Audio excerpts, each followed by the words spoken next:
You were a member of the Constitutional Commission, Justice eh.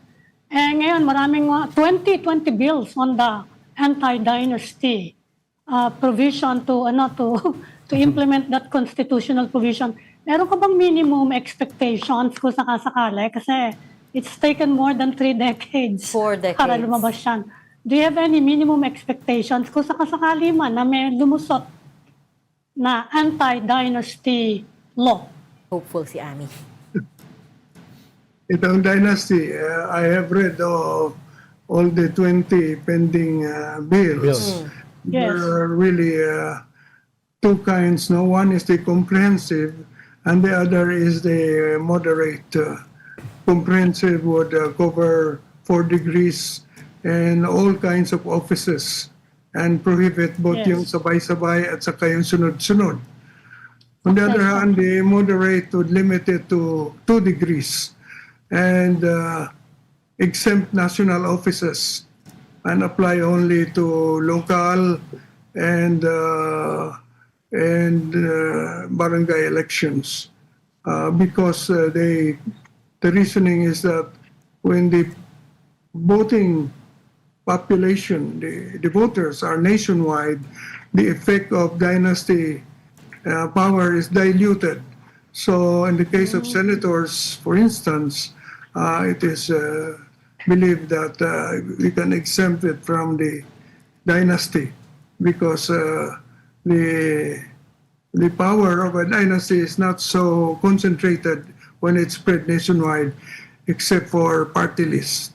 No, party lists they apply because it is the way it functions like it's regional also. So ganun ang tingin ko, there are 2 kinds, the comprehensive and the moderate. And I would go for the moderate because it's more doable, easier to prove, and easier for COMELEC to implement, and easier for Congress to pass. While the comprehensive might be too painful to realistically expect Congress to pass. So let's go for what is doable muna. And perhaps 2 degrees, which by the way, the Bangsamoro adopted 2 degrees. Yeah, 2 degrees. Maybe doable. Pero Justice, yung mga discussions nyo nung ginagawa yung 87 Constitution, including yung discussions over the anti-dynasty provision of the Constitution, di ba pwedeng gamitin yon to justify any implementing law about sa dynasty para consistent with the spirit of the 87 Constitution? Pwede namang i-refer yun for purposes of determining the spirit of the prohibition. Yeah.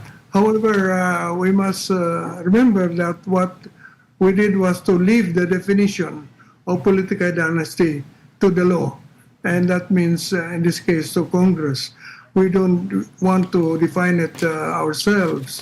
And so the actual permutation of the rule will really depend on Congress. Yeah. The spirit, however, is to provide equal opportunity in public service that is mandated and guaranteed by the state. The state shall guarantee equal access to public service and prohibit political dynasty as may be defined by law. So there are 2 important things to remember. It is a guarantee by the state of equal access to public service. And secondly, that it is prohibited. There's no need for a law to prohibit it. It's already prohibited by the Constitution. Yeah, correct. Political dynasty shall be prohibited as may be defined by law. What needs to be defined? What is needed to a law for is the definition of political dynasty. Yeah. But it is already prohibited by the state.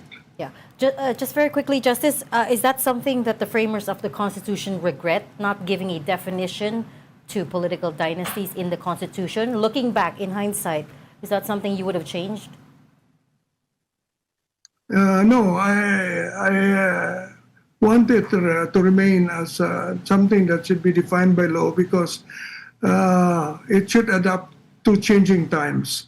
The power and the manifestation of power of a dynasty may change over time. And so you have to adjust the definition of political dynasty and the prohibition to the situation.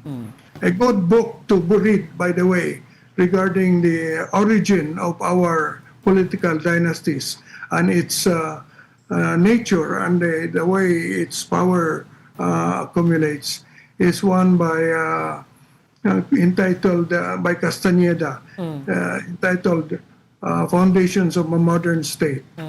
And she says that the origin of our dynasty lies in the Spanish time when we had this kind of system, patronage. So malalim ang pinanggalingan ng ating sitwasyon ng political dynasty natin. The roots are way back in our history. So I prefer that the solution be through legislation, because legislation is flexible and it will not be frozen, and definition will not be frozen in the Constitution.